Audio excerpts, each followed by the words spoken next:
एक बार फिर स्वागत है आप सबका आपके अपनी चैनल लिब्रोलाइट पर।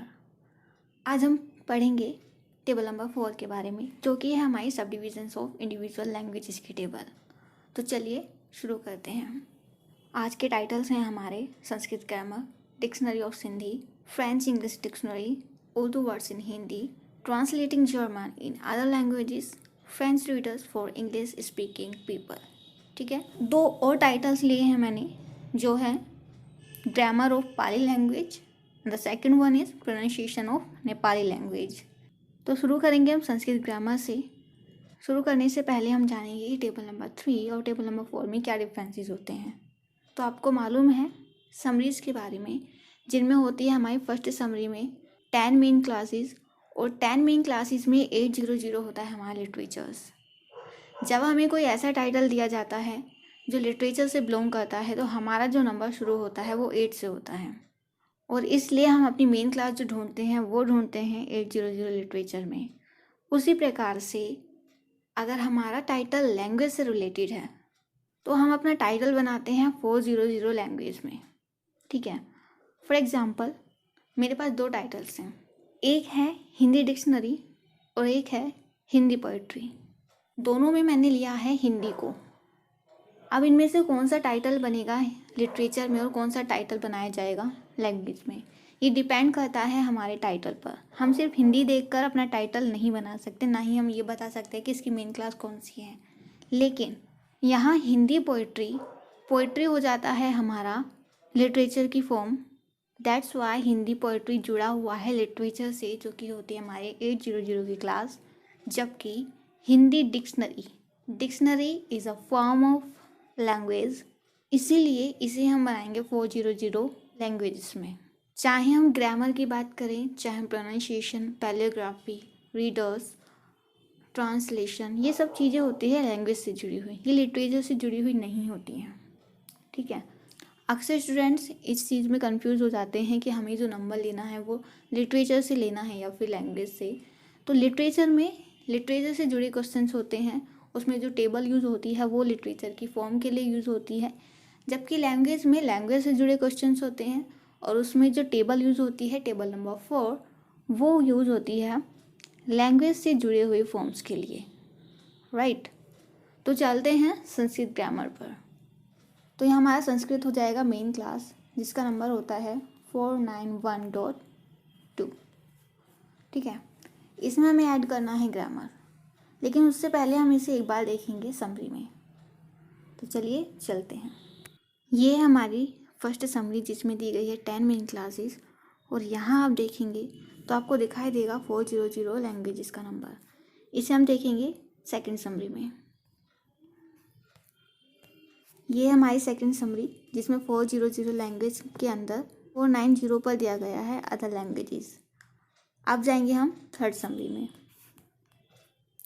ये है हमारा 490 अदर लैंग्वेजेस, और यहाँ 491 में दिया गया है east Indo European and Celtic languages. ठीक है, इसे लेके अब हम जाएंगे शेड्यूल में, जो कि होता है हमारा वॉल्यूम नंबर 2।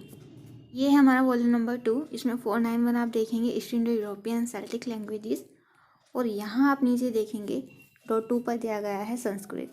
तो ये हो जाएगा हमारा संस्कृत लैंग्वेज, और यहाँ दिया हुआ एस्टेरिस्क का निशान आप यहाँ देखेंगे तो आपको यहाँ एक नोट दिखाई देगा, जिसमें लिखा है add to the base number as instructed under 420 to 490। अब हम जाएंगे 420 से 490 में। ये है हमारा 420 से 490 स्पेसिफिक लैंग्वेजेस, और यहाँ आप देखेंगे यहाँ लिखा हुआ है under each language identified by asterisked subdivisions of individual languages. Notation है 01 से 86 from table number 4 to designated base number. जो हमारा बेस नंबर दिया है उसमें हम टेबल नंबर 4 यूज़ कर सकते हैं। ठीक है, तो अब हम जाएंगे टेबल नंबर 4 में। ये है हमारी टेबल नंबर 4, जो कि है सब डिविजन्स ऑफ इंडिविजुअल लैंग्वेजेस की, और यहाँ आप देखेंगे तो आपको दिखाई देगा -5 लिखा है structural system grammar of the standard form of language. आप यहाँ आएंगे तो आपको मिल जाएगा ग्रामर का नंबर 5। तो यहाँ हमारा जो बेस नंबर है संस्कृत का वो है 491.2, उसमें हम ऐड कर देंगे 5, ये हो जाएगा हमारा नंबर। टाइटल है हमारा संस्कृत ग्रामर, संस्कृत का नंबर होता है 491.2। ग्रामर का नंबर टेबल नंबर 4 से है 5। इन दोनों को जब हमने ऐड किया तो हमारा नंबर है 491.25। ठीक है। नेक्स्ट टाइटल है हमारा डिक्शनरी ऑफ सिंधी। यहाँ सिंधी है हमारा मेन क्लास, जिसमें हमें ऐड करना है डिक्शनरी। ये देखिए, ये हमारा 491 ईस्ट इंडो यूरोपियन लैंग्वेजेस। और यहाँ आप नीचे आएंगे तो आपको दिखाई देगा सिंधी का नंबर, जो कि है 491.41। यहाँ भी लगा हुआ है एस्टेरिस्क का निशान। आप यहाँ नीचे जाएंगे तो आपको मिलेगी सेम इंस्ट्रक्शन। तो हम डायरेक्ट जाएंगे टेबल नंबर 3 में और वहाँ से लेंगे डिक्शनरी का नंबर। ठीक है, ये हमारी टेबल नंबर 4। और यहाँ आप देखेंगे तो आपको दिखाई देगा डिक्शनरी का नंबर -3। तो हमारा मेन क्लास है 491.41, उसमें हम ऐड कर देंगे 3 डिक्शनरी। तो ये हो जाएगा हमारा डिक्शनरी ऑफ सिंधी का नंबर। टाइटल नंबर 2 है हमारा dictionary of Sindhi. Sindhi languages होती है 491.41। डिक्शनरी टेबल नंबर 4 से है 3। जब हमने इन दोनों को ऐड किया तो हमारा नंबर बन गया 491.413। ठीक है। नेक्स्ट टाइटल है हमारा फ्रेंच इंग्लिश डिक्शनरी। तो ये है हमारी बाइलिंगुअल डिक्शनरी। इसमें हमें ऐड करना होगा फ्रेंच और इंग्लिश का नंबर। लेकिन इंग्लिश का नंबर पहले लगाना है या फ्रेंच, या हमारी मेन क्लास कौन सी है, ये जानना बहुत ज़रूरी है। तो हमारे क्वेश्चन में जो भी क्लास पहले लिखी होगी वो होगी हमारी मेन क्लास।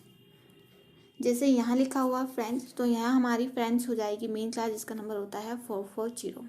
ठीक है। अगर ये क्वेश्चन होता है इंग्लिश फ्रेंच डिक्शनरी, तो हमारी मेन क्लास होती है 420, क्योंकि इंग्लिश का नंबर होता है 420। ये है हमारा 440 फ्रेंच। और यहाँ लगा हुआ है एस्टेरिस्क का निशान। यहाँ आप नीचे आएंगे तो फॉलो करने के लिए दी गई है सेम इंस्ट्रक्शन। तो हमारा बेस नंबर हो जाएगा 444 फ्रेंच। आपको यहाँ दिखाई भी देगा, लिखा हुआ है base number for French is 44। ठीक है। अब हम जाएंगे टेबल नंबर 4 में। ये हमारा टेबल नंबर 4।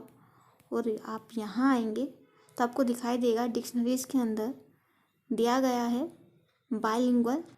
यहाँ इंस्ट्रक्शन दी गई है जिसमें लिखा है add languages notation 2 to 9 from table number 6-3। Dash का मतलब यहाँ हमें लगानी है इसके आगे मेन क्लास, उसके बाद लगाना है 3। और यहाँ एग्जाम्पल है French English dictionary. Same question जो हमने लिया है यहाँ एग्जाम्पल में वही दिया गया है। तो ये हो जाएगा हमारा नंबर 443.21। यहाँ 44 है हमारा फ्रेंच का नंबर, 3 लिया है हमने डिक्शनरी का नंबर, उसके बाद लगाया है 21 इंग्लिश के लिए। अब आप सोचेंगे कि इंग्लिश का नंबर होता है 420, तो यहाँ 21 क्यों लगाया है। तो आप अगर इंस्ट्रक्शन पर ध्यान दें तो आपको दिखाई देगा यहाँ लिखा है टेबल नंबर 6 से लेना है हमें वो नंबर जो कि हमें ऐड करना है 3 में। तो अब हम जाएंगे टेबल नंबर 6 में।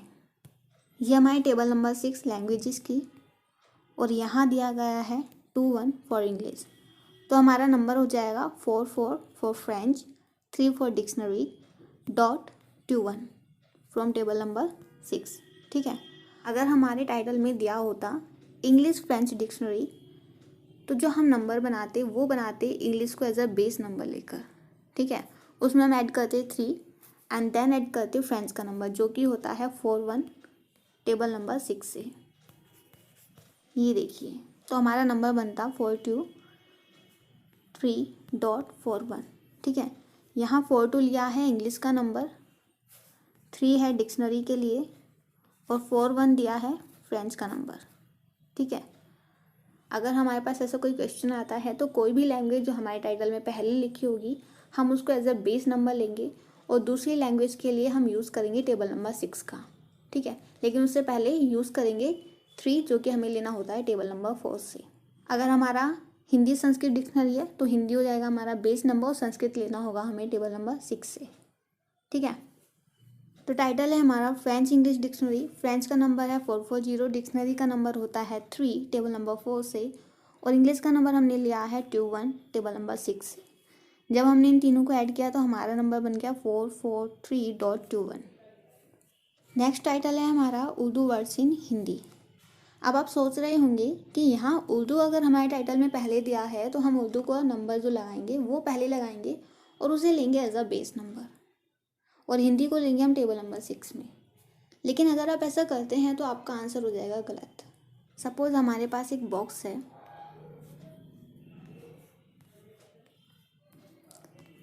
जिसमें बहुत सारे डायमंड हैं और उसमें हमने डाल दी हैं 2 चीज़ें गोल्ड की। तो इसका मतलब क्या हुआ कि डायमंड में गोल्ड है, राइट। उसी प्रकार से यहाँ जो हमारा हिंदी है वो है हमारा मेन लैंग्वेज, और उसमें हमने थोड़े से वर्ड्स डाल दिए हैं उर्दू के। तो यहाँ हमारा जो मेन क्लास होगा वो होगा हिंदी का। For example French words in English, तो इंग्लिश में जो वर्ड्स हैं एक्स्ट्रा वो हैं फ्रेंच के, तो इंग्लिश हो जाएगा हमारा मेन क्लास। इसलिए यहाँ हमें लेना होगा हिंदी को एज अ मेन क्लास, जिसका नंबर होता है 491.43। तो चलते हैं शेड्यूल में। यह हमारा शेड्यूल 491, और आप यहाँ देखेंगे तो आपको दिखाई देगा .43 जो कि है हिंदी का नंबर, और बेस नंबर फॉर हिंदी दिया है 491.43। ठीक है, यहाँ लगा है एक एक्सट्रिक्स का निशान। आप यहाँ आएंगे तो आपको मिलेगी सेम इंस्ट्रक्शन, इसलिए हम जाएंगे टेबल नंबर 4 में। तो ये हमारी टेबल नंबर 4, और आप यहाँ आएंगे तो आपको मिलेगा -24 पर 4 एलिमेंट्स। इंस्ट्रक्शन लिखी है add language notation 1 to 9 from table number 6 to -24। Example है फ्रेंच वर्ड्स इन लैंग्वेज। तो यहाँ हमारी मेन क्लास में हमें ऐड करना है 24, उसके बाद उर्दू का नंबर हमें लेना होगा टेबल नंबर 6 से। ठीक है, तो चलते हैं टेबल नंबर 6 में। ये हमारे टेबल नंबर 6, आप यहाँ देखेंगे तो आपको दिखाई देगा -9 में अदर लैंग्वेजेस। यह हमारा -9 अदर लैंग्वेजेस, और यहाँ 9.1 पर दिया है east Indo European and Celtic languages. ये है हमारा उर्दू का नंबर जो कि है 91439। तो टाइटल 4 है हमारा उर्दू वर्ड्स इन हिंदी। हिंदी का नंबर होता है 491.43। फॉरेन एलिमेंट से हमारा 24। उर्दू का नंबर हम लेंगे 91439 टेबल नंबर 6 से। जब हमने इन सबको ऐड किया तो हमारा नंबर बन गया 491.432 491.439। ठीक है, नेक्स्ट टाइटल है हमारा translating German in other languages. तो यहाँ हमारा जर्मन है मेन क्लास जो कि होती है 430। हम जाएंगे शेड्यूल में। ये देखिए, ये हमारा 430 जर्मन, और यहाँ बेस नंबर दिया है जर्मन के लिए 43। एस्ट्रिक्स का निशान लगा है। नीचे आप जाएंगे तो आपको यहाँ मिलेगा सेम इंस्ट्रक्शन 420 से 490। तो अब हम जाएंगे टेबल नंबर 4 में। टेबल नंबर 4, आप यहाँ नीचे आएंगे तो आपको दिखाई देगा 802 translation to and from other languages. ठीक है, तो हमारा बेस नंबर है 43, उसमें हम ऐड कर देंगे 8.02। ये नंबर हो जाएगा हमारा translating German in other languages. तो टाइटल है हमारा translating German in other languages. German का नंबर 430, ट्रांसलेशन का नंबर टेबल नंबर 4 से होता है 802। इन दोनों को हमने ऐड किया तो हमारा नंबर बन गया 438.02। ठीक है, नेक्स्ट टाइटल है हमारा French readers for English speaking people. यहाँ भी दी गई है 2 लैंग्वेजेस, एक है हमारा फ्रेंच और दूसरा है इंग्लिश। तो ये हमारे टाइटल में लिखा है French readers for English speaking people. तो ऐसे में जो हमारे रीडर्स हैं वो मेन है, इसलिए हमारा मेन क्लास हो जाएगा यहाँ फ्रेंच का, जिसका नंबर होता है 44। ठीक है, तो आपको मालूम है यहाँ एक एक्स्ट्रिक्स का निशान लगा है शेड्यूल में, और हमें सेम इंस्ट्रक्शन फॉलो करनी होती है जो कि हमें लेके जाती है टेबल नंबर 4 में। तो हम जाएंगे डायरेक्ट टेबल नंबर 4 में। तो ये हमारा टेबल नंबर 4, और आप यहाँ आएंगे तो आपको 86 पर मिलेगा रीडर्स का नंबर। आप 864 में आएंगे तो आपको मिलेगा readers for those whose native language is different. Instruction लिखी है add language notation 2 to 9 from table number 6 to -864। इसमें हमें वो लैंग्वेज ऐड करनी है जो हम लेंगे टेबल नंबर 6 से। For example readers for Spanish speaking people. तो यहाँ 864 दिया है इंस्ट्रक्शन के अकॉर्डिंग, और 61 है हमारा स्पेनिश। सपोज ये हमारा पूरा टाइटल है English readers for Spanish English people, तो हमारा नंबर बनेगा 42 इंग्लिश के लिए। 864 है हमारा इंस्ट्रक्शन, और 6-1 है हमारा स्पेनिश लैंग्वेज। ठीक है, इसी प्रकार से हमारा टाइटल है French readers for English speaking people. ये हमारा फ्रेंच हो जाएगा बेस नंबर, उसमें हम ऐड करेंगे 864, आफ्टर दैट 21 हो जाएगा हमारा इंग्लिश का नंबर। ठीक है, तो टाइटल है हमारा French readers for English speaking people. French का नंबर होता है 440, जिसका हम लेते हैं बेस नंबर 44। रीडर्स का नंबर टेबल नंबर 4 से है 864। इंग्लिश का नंबर टेबल नंबर 6 से है 21। जब हमने इन तीनों को ऐड किया तो हमारा नंबर बन गया 448.6421। तो यहाँ हमने ये टाइटल्स कंप्लीट कर लिए हैं, इन्हें अच्छे से करिएगा। और टेबल नंबर 4 बहुत छोटी सी है तो आप इजीली उसको कवर कर पाएंगे। लेकिन अब आप यहाँ देखेंगे 2 टाइटल और हैं, जिनमें है ग्रामर ऑफ पाली लैंग्वेज और सेकंड है प्रोनाउंसिएशन ऑफ नेपाली लैंग्वेज। ये मैंने लिखे हैं रेड कलर में। तो कुछ भी शुरू करने से पहले सबसे पहले हम जाएंगे शेड्यूल में और वहाँ लेंगे पाली का नंबर। ठीक है, ये हमारा शेड्यूल, और आप यहाँ देखेंगे तो आपको दिखाई देगा .37 पाली। अब तक जो हमने नंबर बनाए थे उन नंबर में ऐसा कोई एस्ट्रिक्स का निशान लगा हुआ है। ठीक है, लेकिन आप देखेंगे पाली में ऐसा कोई निशान नहीं है। अगर पाली में कोई निशान नहीं है तो ये जो नोट है फुट एरिया में, ये हम फॉलो नहीं कर सकते। ठीक है, तो अब सवाल है ग्रामर ऑफ पाली लैंग्वेज का नंबर हम कैसे बनाएं। हम ग्रामर का नंबर ऐड नहीं करेंगे, हमारा जो डायरेक्ट नंबर हो जाएगा वो हो जाएगा पाली का नंबर, जो कि है 491.37। ठीक है, अब चलते हैं नेपाली में। ये देखिए, ये है .49 अदर, और यहाँ लिखा हुआ है नेपाली, और यहाँ कहीं भी कोई एस्ट्रिक्स का निशान नहीं है। और अगर कोई एस्ट्रिक्स का निशान नहीं है तो टेबल नंबर 4 भी हम इसमें ऐड नहीं कर सकते। ठीक है, ऐसे में हमारा जो नेपाली का नंबर हो जाएगा वो हो जाएगा 491.49। चाहे क्वेश्चन में दिया हो प्रोनाउंसिएशन ऑफ नेपाली लैंग्वेज, चाहे पैलीग्राफी दिया हो, चाहे फिर ग्रामर डिक्शनरी कुछ भी दिया हो, हम टेबल नंबर 4 ऐड नहीं कर सकते, क्योंकि हमारे पास इंस्ट्रक्शन ही नहीं है फॉलो करने के लिए। ठीक है, तो कभी भी नंबर बनाने से पहले आप देख लीजिएगा कि वहाँ इंस्ट्रक्शन दी गई है या नहीं। बिना इंस्ट्रक्शन फॉलो किए अपना नंबर मत बनाइएगा। तो ये थी हमारी टेबल नंबर 4, जिसमें मैंने वो सारे कॉन्सेप्ट बताने की कोशिश की है जो कि एग्ज़ाम्स में अक्सर पूछे जाते हैं। ठीक है, इससे बाहर अक्सर क्वेश्चंस नहीं आते हैं टेबल नंबर 4 से।